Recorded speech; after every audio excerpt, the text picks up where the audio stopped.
Olá, seja bem-vindo a mais um FocoCast, aqui no evento do Reload, em parceria com o Sebrae. Muito prazer, eu sou o Marcos, CMO da Foco. Meu nome é Felipe Meirelles, sou CEO do Grupo Foco. E hoje a gente está aqui com uma convidada muito especial, a Sara Andrade, né? Que vai contar pra gente um pouquinho da trajetória dela, desde o Big Brother até a parte da neurociência, até o empreendedorismo. Então, Sara, queria que você se apresentasse pra gente, falasse um pouquinho sobre você. Primeiro, muito obrigada por me receberem aqui. Eu que agradeço. Gente, eu amo podcast porque eu amo falar, tá? Então, assim, ó, eu amo a gente bater um papo mesmo, acho que é muito gostoso. Espero que vocês aí que assistam a gente também se identifiquem com algumas histórias que a gente vai trazer aqui. Mas, bom, sou Sara Andrade. Pra quem não me conhece, participe do Big Brother 21, que foi o que deu essa virada de chave aí, Foi pra eu virar essa Big pessoa Brother, pública. Cara, foi. Eu acho que de audiência disparado ele foi o maior da história. Assim, por vários acontecimentos que aconteceram também. A gente foi um ano que foi a segunda fase da pandemia, então tava todo mundo mais em casa. Mas foi uma edição também de pessoas com personalidade muito forte. Então segurou o público. Isso é ótimo, isso é ótimo. A gente segurou o público, acho que durante esse tempo ali. Então foi uma grande reviravolta ali na minha vida. Mudou realmente a portinha que eu abri ali pra sair daquele programa, mudou e abriu portas pra mim de outras formas, assim. Excelente. Perfeito. Sara, a gente sabe que a sua jornada é única, né? E desde o Big Brother até essa parte do empreendedorismo, né? E tudo mais. Queria que você contasse pra gente um pouco como que foi essa transição, como que você lidou com essas fases diferentes, né, na sua vida. Cara, eu vou dizer uma coisa pra vocês. Eu vim do mercado corporativo. Perfeito. Então, eu nunca imaginei como seria isso de vir participar de um reality show e o que seria esse pós. A gente tem uma ideia do que a gente imagina que possa ser, mas eu acho que eu não tinha dimensão do tamanho que era a visibilidade realmente daquilo dali. Mesmo trabalhando com marketing há muito tempo, eu acho que eu não tinha noção do que é a visibilidade da televisão, sabe, na vida de uma pessoa. Realmente é algo muito diferente, assim. E eu era do mercado corporativo. O meu último trabalho antes de estar no programa, antes do Big Brother, eu trabalhava na Heineken, então eu era da área de marketing da Heineken. Eu tinha uma equipe ali de umas 200 pessoas que eu trabalhava no centro-oeste da Heineken. Eu vi você falando rapidamente dessa palestra, que passa por 3 áreas. Eu amo falar que eu passei por 3 Cs, onde os homens são campeões. Eu passei por ali e conquistei eles também. Que foi construção civil, cigarro e cerveja. Porque eu trabalhei na Odebrecht, na Souza Cruz e na Heineken. Que são meios completamente masculinos, majoritariamente masculinos. E aí eu aprendi muito essas empresas, que eu trabalhei na área de marketing, cada uma delas. E realmente eu acho que foi essencial pra mim, assim, como no meu crescimento profissional, sabe? E até me ajuda muito nesse pós, assim. Eu saí do programa, que foi aquela loucura de reality show que você abre uma porta e se torna famosa de alguma forma. Eu, quando tinha entrado no programa, eu tinha vontade de ganhar uma visibilidade na área de marketing, pra talvez começar a dar palestra, ter uma consultoria minha. Era isso que eu tinha, essa vontade. Então eu pensava muito assim, vou participar do programa pra ganhar uma visibilidade, começar a ensinar algumas pessoas, sabe assim, turmas de consultoria de 30 pessoas, 20 pessoas. Quando eu saí de lá, o negócio era muito maior do que eu imaginava. E a gente sai de lá querendo abraçar o mundo, né? Porque é muita oportunidade, você tem acesso a pessoas que você nunca teve, a lugares que você nunca teve. O networking é absurdo, as oportunidades de trabalho, de dinheiro, é uma coisa muito diferente de tudo que eu tinha vivido na minha vida profissional antes e na minha vida pessoal também, sabe? E aí sair naquela loucura toda ali. No começo, acho que foi muito difícil de eu me encontrar como uma influenciadora, porque por ser um meio novo pra mim, porque eu não era uma pessoa que tava presente nas redes sociais, não. Eu postava assim, muito raramente, eu não era aquela que tava ali postando meu dia a dia em redes sociais, não era algo muito comum pra mim. Então foi realmente uma profissão nova que eu tive que aprender, que foi participar realmente virar o produto, né? E não ser mais a pessoa que tava por trás da estratégia. E agora eu virar o produto também de alguma forma. E aí virei esse produto durante um tempo, fiquei até me entender aonde eu me encontrar. E depois de acho que mais ou menos uns 7, 6 meses assim pós-programa, tive uma depressão, porque eu tava me encontrando ainda como ser humano, não sabia ainda quem era a Sara de verdade, sabe? Porque eu olhava pra aquela influenciadora e eu ficava muito assim, mas eu sou influenciadora do quê? O que eu tô influenciando na vida das pessoas? E eu comecei a realmente entrar numa crise de identidade comigo mesma, porque eu me sentia vazia. E eu sempre fui uma pessoa que sempre estudou muito, sempre, sabe, procurou muito conhecimento. E você se sentir vazio e meio que inútil de alguma forma, eu me sentia muito mal com isso. Eu não conseguia entender quem eu era, sabe? Eu achava aquele negócio da fama vazia, de só mostrar meu dia a dia, muito bobo. Eu falava, cara, cadê a pessoa que estudou muitos anos? Eu não posso jogar essa pessoa fora de um dia pro outro, sabe? E depois de muita terapia, depois de muito me entender, de olhar pra dentro de mim mesmo, de quem era a Sara, foi que eu resolvi voltar de novo e ter a coragem de voltar pro marketing, de falar pra pessoas. Busquei aquele meu sonho lá da consultoria e ampliei muito mais ele. Então hoje a gente dá palestra pra milhares de pessoas, tô rodando o Brasil todo. Então assim, eu consegui voltar pra aquela Sara, mas foi depois de muita terapia e de me encontrar mesmo como pessoa. pessoas, sabe? E aí tem a minha marca também, tem uma marca de acessórios hoje, que é a Ouse. Então acho que todo esse... Eu fui de CLT pra produto e virei empresária depois de um tempo. Então realmente eu acho que eu passei por cada uma dessas vertentes aí e me descobri muito como pessoa e como ser humano, sabe? Nesse processo. Excelente, Sara. E como isso te ajudou, o seu passado ali, nessa parte corporativa, de bastante estudo, como isso te ajudou na parte da influência mesmo hoje? Cara, eu acho que, primeiro de tudo, como eu era uma marca que trabalhava com influência, trabalhava em eventos, estava sempre presente nas coisas, que era a Heineken, por exemplo, a gente já tem uma certa noção de como funciona o mercado. Então, acho que isso pra mim era muito fácil, por exemplo, quando a gente tinha algum evento que a gente tinha as pessoas que a gente contratava então, pra poder representar a marca, eu tinha noção do peso que isso era pra uma marca e da responsabilidade que é alguém responder pela sua marca. O que eu acredito que muitos influenciadores ainda não têm, talvez, a noção do que é você estar à frente de alguma coisa e representar aquilo ali com o seu nome. Porque um influenciador, se ele fala alguma bosta, ele acaba com a empresa e com tudo que aquela empresa construiu, às vezes, durante anos e anos. Então, assim, acho que você entendeu Isso já vem com essa responsabilidade, né? Eu acho que entender essa responsabilidade que a gente tem como influenciador, acho que foi uma das coisas mais importantes pra mim. Eu acho que, inclusive, foi até por isso que foi uma dos meus starts, do tipo assim, cara, o que eu tô influenciando na vida das pessoas, sabe? O que eu tô trazendo pra agregar nas pessoas? Porque realmente você começa a entender que, assim, cara, tem que ter algo a mais ali. Então, eu acho que essa minha bagagem de antes, com toda certeza, transformou a pessoa que eu sou hoje, assim, sabe? Porque não vira só um negócio do tipo assim, vou mostrar aqui o que eu tô comendo de café da manhã, a minha vida, meu dia a dia, a fofoca pela fofoca, mas realmente agregar gerar algo valor, assim, né? Gerar valor naquilo. E é realmente entender essa responsabilidade que o influenciador tem na vida das pessoas no geral, sabe? Às vezes uma criança que te acompanha, uma pessoa que tá construindo uma carreira dela, e ela vai se basear no que você fala e como você reage às redes sociais. Então trazer essa verdade, essa autenticidade que tinha ali do antes ali, eu acho que foi muito, muito importante pra mim nessa construção. Perfeito.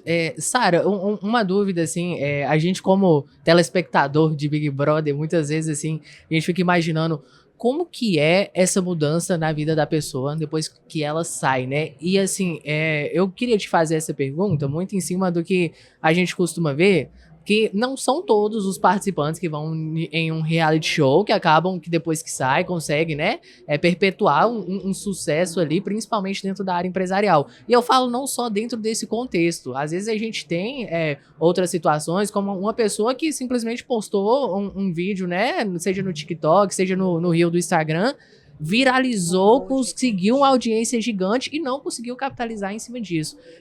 O que você enxerga, assim, quais são os passos, o que foi fundamental pra ti, pra que você realmente conseguisse dar continuidade nessa? Eu acho que a coisa mais importante... principalmente, um ponto importante. Eu acho que a coisa mais importante pra você realmente transformar aquilo dali em algo sólido é você se entender primeiro de tudo. O que realmente eu gosto de fazer, para não ser só buscar like por like, engajamento por engajamento, porque aquilo dali vai virar a sua vida, vai virar realmente quem você é todos os dias da sua vida, na sua existência. Perfeito. Então, primeiro de tudo é você se entender o que você realmente gosta, qual assunto que você realmente tem interesse de falar, porque o público hoje em dia, ele não quer ser feito de trouxa, ele sabe quando você tá querendo só falar por falar pra poder ganhar engajamento. Ainda mais hoje que a gente tem chat GPT, inteligência artificial de várias formas. O público gosta de ver a verdade. Então, primeiro de tudo, se entender como pessoa e como ser humano. Não vai tentar falar, eu sei que dancinha vai dar engajamento, vou começar a fazer dancinha aqui agora porque dá engajamento. Mas aí, se você não souber fazer os negócios direito, não gosta daquilo dali, as pessoas vão perceber que aquilo dali tem um jeito falso daquela sua maneira de ser. Então, primeiro de tudo é se entender, achar um nicho que você gosta, algo que realmente te interesse, pra poder falar sobre daquilo dali. E conectar com as pessoas. Quando você tem esse seu nicho, escolhi meu nicho, agora eu tenho isso daqui, é o que realmente eu quero defender, é o que eu quero falar na internet. Mostre as suas vulnerabilidades, mostre a sua autenticidade, a sua opinião real sobre aquilo dali, porque é o que mais vai conectar com as pessoas. O mundo, cara, eu acho que assim, a gente teve uma mudança muito drástica nos últimos anos, assim, de personalidade das pessoas, e principalmente no mundo de tecnologia. Que a gente entendeu que você só falar, dar diquinhas na internet, ou você trazer um conteúdo muito só teórico, e não trazer a sua autenticidade, a sua real opinião sobre as coisas, fica muito maçante, fica muito chato, fica mentiroso de algumas formas. Não o conteúdo em si, mas é porque hoje com um chat GPT que a pessoa chegar lá e colocar, monte para mim 10 roteiros de Reels do assunto tal. qualquer um pode ser influenciador de qualquer área hoje em dia. Perfeito. Então, se você não mostrar a sua verdade na sua área, o que você realmente tem de diferencial naquilo, essa sua autenticidade, você não vai conectar com a outra pessoa. Então, eu acho que é muito importante você se encontrar, de saber quem você é, porque você vai trazer alguma dor sua de lá de trás, às vezes da sua infância. Às vezes pode ser um medo de gravar vídeo na internet e trazer esse seu medo e falar sobre aquilo dali e falar, gente, tenho medo de gravar vídeo na internet, mas eu tô me redescobrindo como profissional, eu quero falar sobre isso. E contar pra sua audiência, porque isso conecta. Quando a audiência ela entende quem você é de verdade como pessoa e a sua real opinião das coisas, ela vai se conectar com você. Então é trazer aqueles medos seus, aquelas inseguranças suas, como você tá batalhando pra poder correr atrás de melhorar aquilo dali, ou depois já conseguiu resolver isso, conta como é que foi essa sua luta pra poder resolver uma dor que você tinha. Se você já tá lá, já tá num mercado de trabalho, já tá na rede social, bem na sua área, começa a trazer agora a sua opinião real sobre as coisas. E não só o que uma máquina pode trazer, mas a sua opinião sincera sobre as coisas. Ah, eu tenho essa caneca aqui. Nossa, essa caneca aqui, ela tem um formato assim por causa disso. Fala realmente a sua opinião de verdade. Porque é isso que vai conectar com as pessoas. Essa humanização do conteúdo e das coisas que você traz ali na internet. Quanto mais você conseguir se entender como ser humano e você imprimir isso pra sua audiência, é o que você realmente vai conectar com elas e conseguir crescer e monetizar cada vez mais na internet. Até porque se vê muito hoje essa necessidade do público de ter esse elo emocional com o influenciador. Muito. E hoje é comum, né, onde as pessoas chegam até um ato de venerar o influenciador. Exato. Não, total, e pensando total. nesse aspecto, agora entrando num ponto mais técnico, né? A gente vê muito que você aplica técnicas de neurociência na sua Sim. comunicação, enfim, na sua parte de influenciar as pessoas. Isso vem muito do seu histórico profissional, da sua parte mais corporativa, ou você foi vendo de aplicar no decorrer a necessidade para gerar mais valor, para conectar mais com o seu público? Sim. Então, na verdade, ele veio lá de trás, esse interesse por essa área. Quando eu tinha mais ou menos ali uns 12, 13 anos de idade, não sei se vocês vão lembrar aí de quando lançou aquele documentário O Segredo.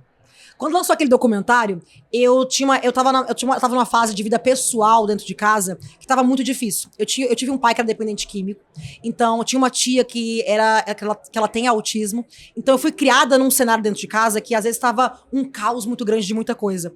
Quando eu assisti aquele documentário pela primeira vez, aquele negócio de lei da atração, eu, como uma pré-adolescente ali, achei um negócio, assim, muito diferente. Eu falei, gente, que negócio legal, que negócio diferente. Será que realmente eu consigo mudar minha realidade e imaginar coisas ou buscar essas coisas? Só que eu era aquela adolescente muito curiosa. Então, pra mim, aquele negócio só de vou sonhar uma coisa, vai acontecer na minha frente, pra mim não era real, sabe? Eu falava assim, tá, mas o que é de prova por trás disso? Que isso realmente é real e vai acontecer. E aí eu fui começar a pesquisar mais sobre comportamento humano. Na época eu li vários livros de física quântica, de neurociência, que eu queria entender o que era que tinha por trás daquilo dali, a prova real de que aquilo dali poderia funcionar ou não.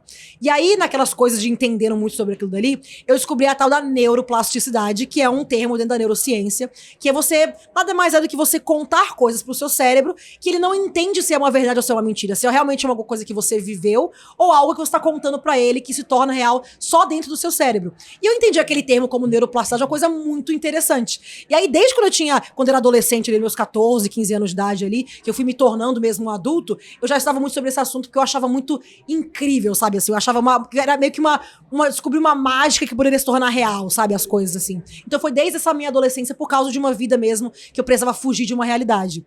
Aí quando eu entrei no mercado de escolher o que eu ia tentar como profissão pra mim no futuro, ia entrar na área da comunicação, eu entendi que eu podia trazer isso pra poder me conectar com o cliente. Então dentro da comunicação social, dentro da publicidade, que foi a área que eu escolhi, eu podia trazer aquilo dali pra poder me conectar mais com o cliente do outro lado, era melhor para poder montar uma campanha publicitária, para pensar em estratégias de marketing. E quando você entende o comportamento humano, que é o ser humano do outro lado, quer como conexão, ou quer como realmente entender como é que funciona, sabe assim, os comportamentos, o que é de reação de cada coisa que você vai falar, faz um total diferenciação, assim, de vender o sonho, sabe? Porque o marketing nada mais é do que você vender o sonho para alguém. Então, quando eu entendi que era sobre vender sonhos e era sobre as pessoas que estavam do outro lado, aquilo para mim foi realmente trazer o que eu amava e tinha paixão lá atrás pra minha área profissional. E aí eu usei isso dentro da comunicação durante toda a minha área profissional ali, que eu fiquei por mais de 10 anos antes de entrar no Big Brother.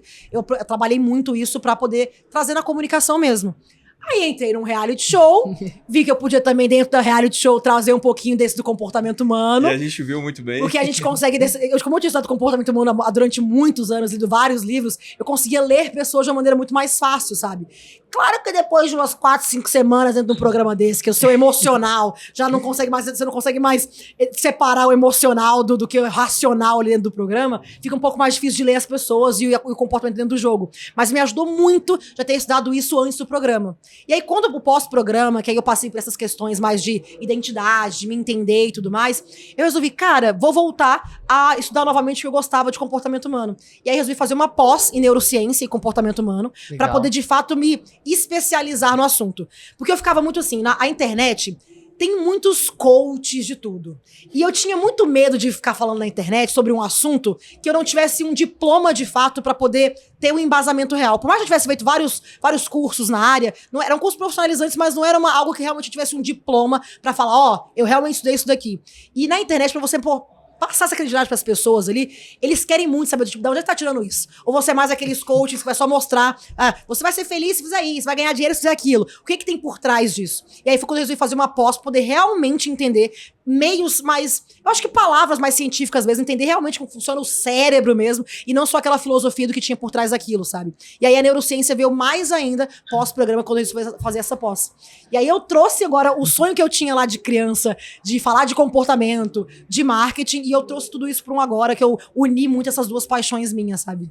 Pra dar um embasamento ali. Isso. E também gera mais valor pra sua audiência. Não, com toda certeza, sabe? E eu acho que quando você entende mais do... Cara, eu acho que... Eu brinco muito com a minha mãe e falo bem assim, mãe, sem querer, eu escolhi as profissões do futuro lá atrás, eu nem tava sabendo. Porque naquela época lá, o povo todo mundo tinha que falar que tinha que fazer medicina, engenharia e direito. Aí eu lá, aquela adolescente, quis fazer comunicação... Não sabia que o mundo atual que a gente estaria hoje em dia, isso seria tão importante, porque assim, não é querendo falar, mas sem entregar a idade, mas na minha época de faculdade a gente não tinha nem estudava internet como meios de mídia, isso nem existia. Então assim, sem querer, eu lá atrás escolhi uma área de profissão que foi a comunicação social, que hoje se tornou, acho que, base para qualquer área que você esteja, qualquer profissão, sem ter um mínimo de conhecimento em comunicação, porque senão você não consegue se destacar na sua profissão. E eu brinco muito com ela que sem querer, eu escolhi a área certa lá atrás, e sem querer eu me identifiquei com essa área de comportamento humano, que hoje, no meio que quanto mais tecnologia vai aparecendo, é o que mais a gente sente falta, que é do lado humano das pessoas. Então, assim, eu sou apaixonada por essas coisas, e eu acho que realmente ter buscado tudo isso e me tornar a profissional que eu sou hoje, foi um acaso do destino lá atrás, que eu sou muito feliz de ter conseguido me encontrar, sabe, nessas áreas. A comunicação é algo fundamental, não somente para a parte de quem de fato ali tá como influenciador, mas quem tá como CLT, mas quanto o próprio empreendedor, né? Com toda certeza. Hoje a gente tá nessa área de comunicação, a gente sabe que sem a comunicação a gente não vai conseguir ter faturamento, não vai conseguir ter resultado. Exatamente. Se você não tá hoje na internet, se você não tá hoje que seja em algum tipo de mídia, a sua empresa não existe. Você não consegue encontrar a sua empresa, ela não existe no mundo se não tiver a comunicação atrelada a ela. E o empresário, ele, por mais que ele não entenda de comunicação no geral, porque realmente o empresário tem tanta coisa pra se preocupar, que ele vai aprender ainda sobre isso, é importante ter alguma área de comunicação dentro da empresa, ou contratar uma empresa pra poder fazer isso, porque realmente é uma base pra você conseguir realmente ser visto no mercado, sabe? Então é muito importante a comunicação. Perfeito. E assim, essa área do marketing, a área da comunicação em si, né? A gente sempre fez esse elo junto com o comportamento humano. Eu costumo falar isso dentro do time, né? Lá dentro da Foco.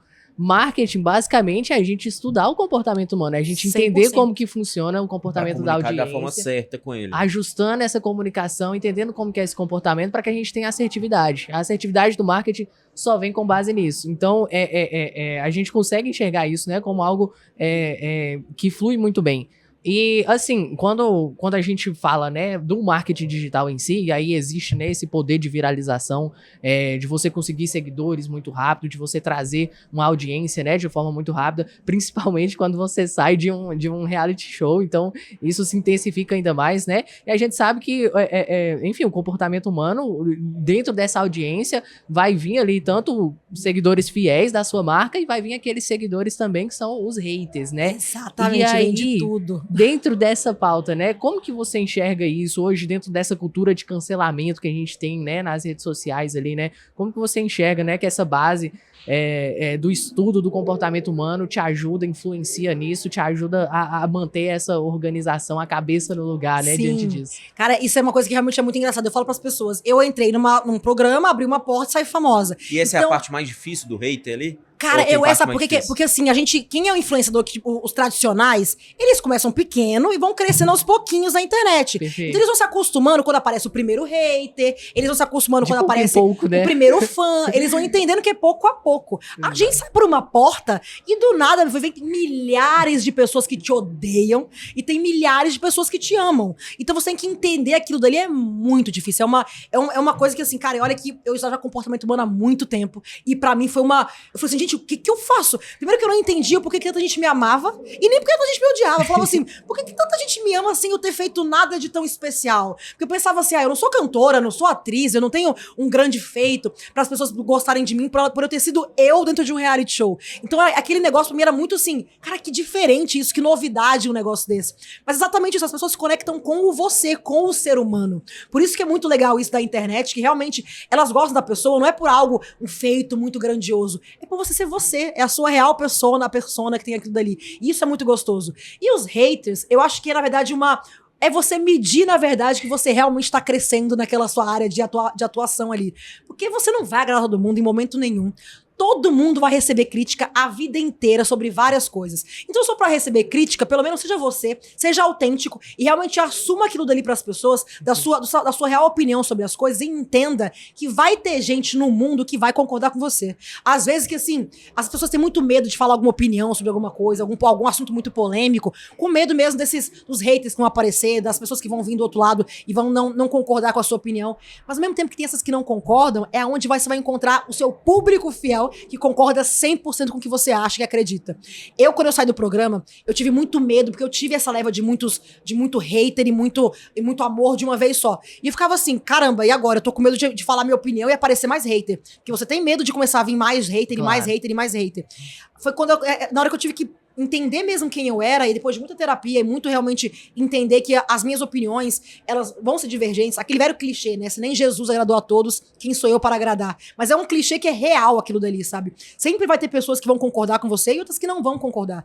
Mas é isso que vai te conectar de verdade com as pessoas. E quando eu entendi isso pós-programa, que eu saí de lá e eu tinha muito medo de me posicionar e tava começando a perder a conexão com o meu público, porque querendo ou não, o que eles viram no programa foi a Sarah real. Então eles queriam mais da Sarah real, e não a Sarah montada pra uma internet, uma que é sempre correta e está sempre falando só o que eles querem ouvir. Eles queriam a Sarah real. Então eu comecei a perder uma conexão com o meu público, e quando eu entendi que mostrar as minhas vulnerabilidades, falar sobre esses meus medos, que eu tinha medo de falar, que eu tinha medo de me posicionar por causa disso, foi que o público falou, caramba, a Sarah que eu conheci tá aí, ó, é essa que eu quero ver, é a Sarah real que tem medos, que tem vergonhas. Então isso eu acho que assim, é fundamental de você mostrar esse seu lado humano na internet pra você poder conectar. Mas hater e os fãs vão sempre existir pra qualquer área. E o que eu faço pra poder manter a minha cabeça no lugar mesmo, assim? Eu não olho comentário de hater, eu não olho mesmo. Rede social, no Instagram, eu tenho as abas ali dos directs ali, que tem o principal, o geral, e são as notificações que eles mandam pra gente. O meu principal ali, ele tá as pessoas que são os meus fãs, as pessoas que gostam do meu conteúdo, que realmente eu sei que não tem hater vindo atrás de mim. O geral, eu nem abro, porque é onde tá o grande público. Eu tenho uma equipe que faz isso pra mim. O que eles acham que realmente é interessante ou não, eles vão aprovando e colocando pro principal, e aí eu vou respondendo aquilo dali. Perfeito. Eu não abro. Se eu saio em página de fofoca ou alguma coisa assim, eu prefiro viver na ilusão da minha bolha, porque a ignorância é uma dádiva, e realmente eu consigo continuar crescendo como profissional se eu não ficar me baseando muito na opinião do outro que não gosta de mim. Então, realmente, eu acho que pra você manter a sua sanidade mental, legal, é não olhar, cara, não ler. Sabe o que vai te fazer mal? Você postou um assunto que sabe que é polêmico? Sai correndo. Não olha, sabe? Não vai olhar aquilo dali, porque senão você vai acabar até se influenciando pra opinião de outras pessoas que nem gostam de você, sabe? Então, assim, acho que a internet tem umas coisas meio tóxicas, então você tem que aprender a separar o que é o tóxico do que é a crítica construtiva e de pessoas que realmente gostam de você e vai te querer fazer crescer. Perfeito. Exatamente. E hater é sinal de crescimento, Com né? total certeza. Quando começa a ouvir os quando haters, começa é porque hater, tá você dando fala assim, certo. opa, tô atingindo um público maior, saí da minha bolha. Beleza. Não, e Isso é uma ajuda a coisa trazer boa. audiência também, né? Exato, Porque vai exatamente. mover o algoritmo. Eu vou te falar, eu não bloqueio nenhum hater. Eu não bloqueio. Porque eu falo assim, eles Deixa deixam eles engajar. falando aí, eu deixo eles engajando. Porque pra mim é Movimentando o maravilhoso. algoritmo. É isso. E eu quero trazer um ponto que não tá nem no script aqui.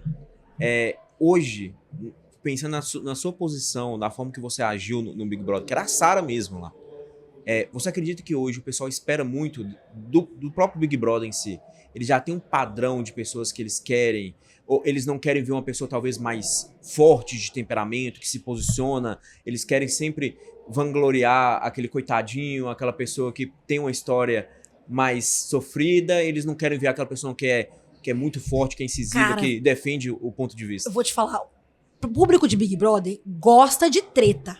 Eles gostam de ter todos os personagens muito bem marcados. Eles gostam de pessoas que têm opinião, sabe? Eles gostam disso. E mesmo quando a pessoa seja um coitadinho de alguma forma, ela tem as opiniões dela também. Às vezes ela não consegue tanto falar, mas ela tem as opiniões dela e ela tá naquele cenário ali. O público de Big Brother gosta de ver realmente pessoas com opinião, independente se ela seja uma opinião boa ou uma pessoa que tenha muito medo de algo, ou que fale, mas você tem que ter uma opinião. Se você entrar ali dentro e você ficar muito tipo assim, tô vendo que aqui tá melhor, eu vou pro lado de cá. Ou vou pro lado de cá, e vou, sabe, ficar... Brigou com a pessoa e faz amizade daqui a 3 minutos de novo. O público não é idiota, ele sabe que a gente é ser humano. Que se você não gosta de alguém ou brigou com alguém, ele sabe que você tá remoendo aquilo na sua cabeça. Qualquer pessoa, qualquer ser humano normal que tiver dentro de um programa daquele dali, vai ficar remoendo algumas atitudes na sua cabeça. Perfeito. Aí daí que vem, por exemplo, o que é o mais coitadinho, porque ele vai chorar, ele vai se sentir mal com aquilo dali. Ele vai ficar tipo, não, tá tudo bem, tô te perdoando, tá tudo certinho aqui. Não. Ou se você é um vilão de alguma forma, tem que mostrar, tem que se posicionar e tem que falar. Mas é que se você for aquela pessoa que tá sempre em cima do muro, tem muito medo de chorar, ou muito medo de falar, ou muito medo do que vai ter de cancelamento, se você tiver medo do cancelamento, você também nunca vai ser grande. Então não tem que ter medo, tipo, ou do cancelamento, ou de você ser um vilão, ou um personagem que não seja tão cativante. Se você não se mostrar, você nunca vai ser nem a vítima e nem o vilão. Mas você tem que se mostrar de alguma forma, sabe? Tem que realmente assumir quem você é na sua real essência, sabe? E pensando no futuro como influenciadora, o que você vê aí nesse cenário dessa mudança, essa parte influenciadora ali, essa parte de influenciar pessoas, vem mudando cada vez mais rápido? Sim. Como que você se vê nesse futuro e como que você está se preparando para ele? Cara, é um meio, a gente até conversou já ali dentro, já na palestra sobre isso, porque tá mudando muito rápido, o que você falou, tá mudando muito rápido. Primeiro que assim, é um mercado de trabalho novo, né? Então assim, é uma coisa que explodiu mesmo de uns 5 anos pra cá, sabe? Que começou a virar profissão Tem gente mesmo. que se lança em 2 meses... Não. Bomba E faz milhões e depois some. Porque realmente é uma profissão muito nova e é algo que dá muita oportunidade pra todo mundo, né? Volátil. Exato. Realmente é muito, muito, muito. Eu tava falando pras pessoas ali, eu vim no começo, que eu vim num pós-pandemia, onde o influenciador, ele tinha muita voz. Eu não sei se é porque a gente tava num meio que todo mundo ficou muito trancado dentro de casa, e quando abriu as portas, a gente queria dar a nossa opinião, e a gente era muito verdadeiro sobre tudo, ninguém tinha muito medo de se posicionar naquele momento, porque a gente veio de uma situação que todo mundo se sentiu muito preso e realmente num limbo ali, sabe, de momento de vida, que a gente veio numa era que quando eu comecei na internet, que a palavra do influenciador era muito importante e as pessoas queriam muito saber sobre o que acontecia da opinião do outro ali. Só que veio as casas de aposta, os joguinhos de azar, que começou a contratar influenciador e com muito dinheiro, eram propostas de milhões de reais para muitas pessoas, e veio acho que essa tentação pra muita gente acabou entrando nesse meio aí. Cada um tem as suas razões pra entrar, não é esse o ponto. Mas, nesse momento dali em diante, quando começou as casas de aposta, os influenciadores começaram a perder a credibilidade deles. Porque aí o público começou a perceber que tinha pessoas que estavam ali só pelo dinheiro e não por realmente ter uma comunidade, engajar com aquela comunidade, falar uma verdade pra comunidade. E tava pensando só no dinheiro.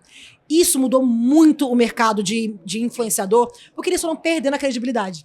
Então, depois de um bom tempo assim, de internet ali, os grandes influenciadores, eles não viraram mais as pessoas que convertem vendas. Eles viraram pessoas que eles têm que ser nichadas para ser posicionamento para as marcas e para as empresas. Então as empresas, elas contratam influenciador dos grandes hoje em dia para poder realmente ser posicionamento de marca. Vou contratar a Sarah porque a Sarah fala de comportamento humano, a minha empresa se identifica com isso que ela tá falando, faz match com a gente, ela se a cara do nosso negócio por causa disso. Mas realmente hoje em dia o grande influenciador não é mais tanto que converte venda. Porque o que converte muita venda hoje, claro que tem as suas exceções, exceções, eu não vou colocar que é todo mundo, tem as suas exceções. Mas hoje o que converte mais venda para as marcas hoje são as UGCs, que são os micro e pequeno influenciadores. Perfeito. Às vezes influenciador com 3 mil seguidores, 10 mil seguidores, 15 mil seguidores, é esse que converte, porque é esse que as pessoas acreditam que é real. E que ele não tá ali só pelo dinheiro. Porque geralmente são pessoas que são bem nichadas, e aquelas pessoas, sei lá, fala de cabelo, ele vai falar realmente as opiniões sobre cabelo dele, vai trazer aquele conteúdo sobre cabelo. Ou não, alguém que fala sobre direito, ele vai realmente falar sobre o direito no real sentido da palavra, e realmente vai trazer aquilo dali de conhecimento pras pessoas. Então essa galera que é nichada e pequena, chegou o momento delas de fazerem dinheiro. E os grandes influenciadores, que não têm marca própria, ou que não são muito nichados do seu negócio, eles vão perder espaço sim para os pequenos e micro-influenciadores. Então, se eles, os grandes, não realmente se posicionarem com a opinião deles, a verdade deles, e terem as próprias marcas deles, buscarem um nicho deles, eles vão perder espaço. E gerar valor. E, Né? tem que gerar um valor de alguma forma. Não adianta mais ser só, eu tenho aqui, mostro meu dia a dia e é isso. Tá, mas o que é o valor que você vai trazer em relação a isso daí, sabe? Tem que ter alguma coisa em relação a isso, sabe? Porque eu acho que é isso que realmente faz você crescer e se destacar no mercado. Então, os grandes têm que correr atrás, porque são os pequenos, vão engolir eles. Perfeito. Assim, acredito que o principal ativo de um influenciador hoje é a confiança da sua audiência. É o quanto a audiência confia nele ali, o poder de influência que ele realmente tem, né? O que a gente tá cansado de ver, campanhas que tem influenciadores com milhões de seguidores e, zero resultado ali, não vai pra frente. E como você mesmo falou, influenciadores pequenos, muitas vezes trazendo um resultado muito maior. Muito maior. Então, é essa relevância. O que você dá de dica, assim, pra essa pessoa, né, que é uma influenciadora nova, que tá começando agora, que ainda tem um perfil pequeno e tudo mais? Qual que é a sua dica? O que você dá de instrução mesmo para que ela consiga ir aumentando, né, esse engajamento e alcançando cada vez um patamar mais elevado? Cara, eu acho que pra quem tá começando, o primeiro de tudo é não ter medo mesmo de entrar na internet e se jogar. E escolher um nicho. Eu acho que tem que escolher um nicho, ser nichado. Porque se você quiser abraçar o mundo, quem quer abraçar o mundo não faz nada direito. E o óbvio precisa ser dito. Não tenha medo de falar o óbvio. Eu sei que é uma frase que o povo fica assim, meu Deus, o óbvio precisa ser, mas precisa ser dito, sabe? Porque o público que tá ali, que ele quer se conectar com você, ele quer saber a sua história, ele quer saber o que realmente te fez chegar naquilo dali, o que tá acontecendo contigo. Então, fale o óbvio e repita isso várias e várias e várias vezes. Conte a sua história várias e várias e várias vezes. Não tenha medo, porque às vezes a pessoa, o que tá novo na internet, ele tem medo de, mas eu falei isso já ontem na internet, eu falei isso semana passada. Gente, mas todo dia tá chegando público novo nas suas redes sociais. Todo dia, às vezes, quem assistiu você ontem não tá assistindo você hoje. Aquelas visualizações nos seus stories ali, ou nos seus conteúdos, no seu Reels, nas suas fotos, não são as mesmas pessoas. Todo dia tem são pessoas diferentes. Então, bata muito na sua tecla, no seu nicho, no que você quer defender, e fale muito sobre isso. Fale mesmo, assim, defenda mesmo uma campanha, e defenda uma bandeira, sabe? Levanta realmente que aquilo dali é parte de você, que não tem como você não crescer, sabe? Eu acho que hoje a gente tem redes sociais que o algoritmo alcança muitas pessoas. O TikTok é uma rede social que ela é muito democrática. Exato. Em relação a isso, por exemplo. Sim. Então, por mais que você seja pequeno, mas se você for nichado, cara, você vai crescer muito rápido, e as marcas, elas estão percebendo isso cada vez mais. Legal. E hoje, qual que é o maior aprendizado que você teve nessa parte como influenciadora?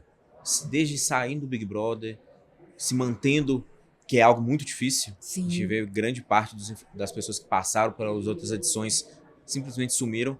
Qual que foi o maior aprendizado que você pode tirar de tudo isso? Cara, eu acho que é humanizar. É você realmente ser um ser humano real. Independente de você ser uma empresa ou você ser um influenciador, uma pessoa que tá ali só no seu dia a dia. Mas se você quer crescer nas redes sociais, você tem que humanizar.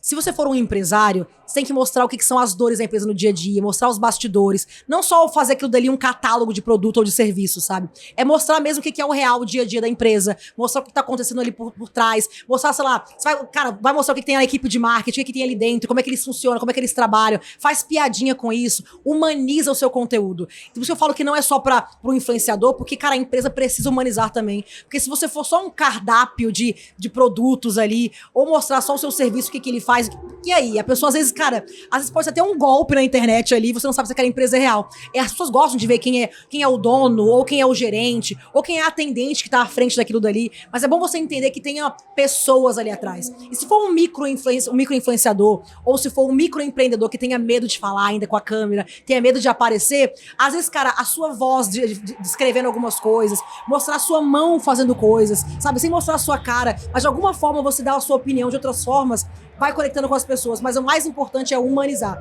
E foi o que eu falei. Cara, se você tem medo de se posicionar, tem medo de falar com a câmera, fala pro público, mostra que você realmente tá começando. Fala a verdade. Que ele não vai nunca esperar de você que você seja um profissional pronto. É só você falar, gente, tô começando. Vamos junto comigo nessa aventura? É isso, sabe? É conectar com as pessoas e humanizar isso mesmo, sabe? E você acredita que a IA vai gerar concorrência ou já está gerando para os influenciadores? Cara, eu acho que não é que ela gere uma concorrência, mas ela ficou mais difícil agora você influenciar, porque tá fácil você criar conteúdo com inteligência artificial. Então todo mundo hoje em dia pode ser expert em qualquer assunto.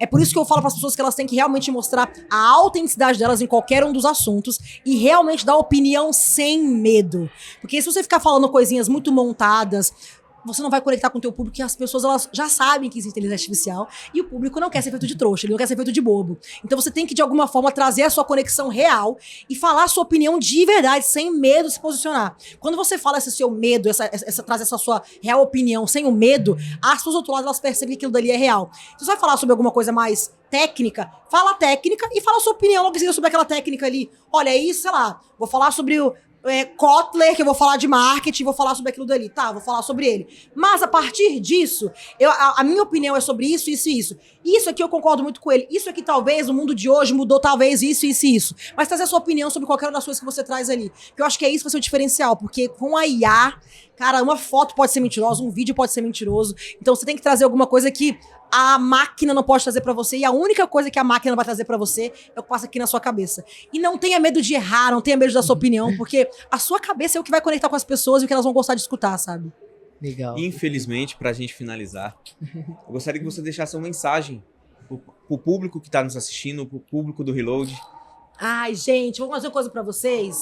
A internet é difícil, tem os seus altos e baixos, mas é maravilhosa. Não tenham medo de se jogar, não tenham medo de estar ali dentro. Seja você empresário, seja você influenciador, se joguem nesse meio. Não tenham medo de se posicionar, de ser quem vocês são. Sejam realmente autênticos, porque isso vai conectar. E é um meio incrível de você crescer como profissional e como pessoa também. Então se joga, vem com a gente, que vai ser muito bom. E pra falar pra galera do Reload aqui, o evento tá incrível. Um beijo pra vocês. Quem não veio esse ano perdeu, então se programa pra vir no próximo ano. Perdeu mesmo. Sara, muito obrigado. Obrigada, Prazer imenso gente. Eu amei conversar com vocês. Adoro, obrigada. Valeu, Sara. Muitíssimo obrigado pela participação, ter separado esse tempo pra conversar com a gente. Muito sucesso, prosperidade, tá bom? Nos seus Obrigada empreendimentos. pra nós. Obrigada. E é isso. Pessoal, esse foi mais um FocoCast. Muito obrigado pela sua audiência e até a próxima.